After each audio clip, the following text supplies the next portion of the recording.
100, 99, 98, 97, 96, 95 ఇట్లా రివర్స్. తర్వాత 13, 5, 7, 9 అట్లా 100 వరకు. తర్వాత 100, 98, 96 అట్లా.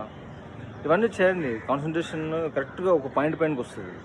ఇవన్నీ ఆ ఎగ్జామినేషన్ పోయే ముందర అవి ఇవి చూసుకొని అదంతా వేస్ట్. అది 1 అవర్ బిఫోర్ అన్నీ వదిలిపెట్టి బాడీని బాగా ఫ్రీ చేసుకోవాలి. అన్నిటికి మించిందంటే మైండ్ని స్టెబుల్ చేసుకోవాలి. ఎక్కడైనా మనం ఎంగేజ్ అయ్యి ఉంటే వాటి అన్నింటినీ సేమ్ అలైన్మెంట్లోకి తెచ్చుకోవాలి. మనం తెచ్చుకొని ఇక్కడ పర్ఫామ్ చేయాలి. ఎవరు ఎక్కడికి పోరు, అందరు ఇక్కడనే ఉంటారు. మనకు రావాల్సింది మనకు వచ్చి తీరుతుంది, మనకు దక్కాల్సింది దక్కకుండా ఎటు పోదు.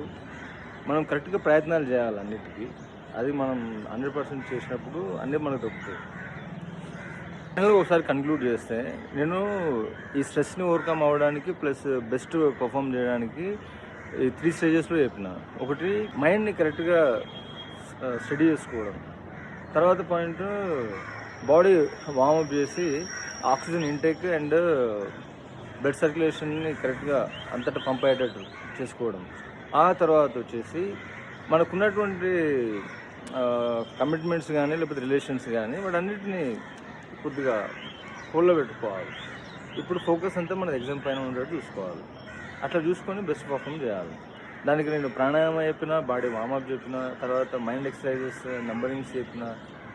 ఆ తర్వాత ఏదైతే హ్యాండ్తో మనం రాస్తామో, లెఫ్ట్ హ్యాండ్ కానీ రైట్ హ్యాండ్ కానీ ఉన్నోళ్ళు ఆ చేతిని కొద్దిగా పిడికిలు పట్టి, చాలామందికి ఫిస్ట్ పట్టడం కూడా రాదు, మధ్యలో పెట్టి ఫిక్స్ చేయాలి దాన్ని.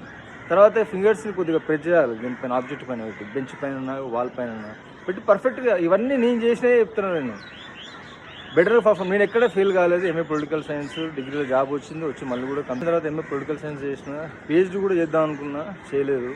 నేను వర్క్ చేసుకుంటూ వెళ్తే ఏదో యూనివర్సిటీ వాడు నాకు గౌరవ డాక్టరేట్ ఇస్తాడు అనుకుంటున్నా, అందుకే చేయలేదు. కానీ అందరూ మంచిగా రాయండి ఎగ్జామ్స్.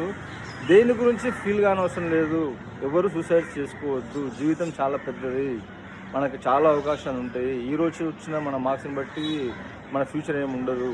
ప్రతి లెసన్ను, ప్రతి సబ్జెక్టు అది ఏం నేర్పాలనుకుంటుంది అది అర్థం చేసుకోవాలి మనం. ఇప్పుడు నేను చెప్తున్నా అంటే ఎందుకోసం చెప్తున్నాడు ఈయన, ఆ ఉద్దేశం ఫస్ట్ క్యాచ్ చేయాలి. తర్వాత దాని డీటెయిల్లోకి వెళ్ళాలి. నా ఇంటెన్షన్ ఏముంది, బాగా పర్ఫామ్ చేయాలి, ఎవరు ఓవర్స్టైన్ కావద్దు, సూసైడ్స్ అట్లాంటి జోలికి వెళ్ళొద్దు. End of the day marks కంటే కూడా, ఎడ్యుకేషన్ క్వాలిఫికేషన్స్ కంటే కూడా ఈ క్యారెక్టర్ అనేది ఇంపార్టెంట్. స్కిల్ అనేది నెసెసరీ. జస్ట్ స్కిల్ ఒకటే ఉంటే కూడా ముందుకు రాలేరు, క్యారెక్టర్ ఇంపార్టెంట్. కాబట్టి మనం మోరల్ ఎథిక్స్ని బ్యాలెన్స్ చేసుకుంటూ ఇటువైపుగా మనం ఇంప్రూవ్ కావాలి. అల్టిమేట్ కావాల్సింది ఇది, క్యారెక్టరిస్టిక్స్ ఇంపార్టెంట్.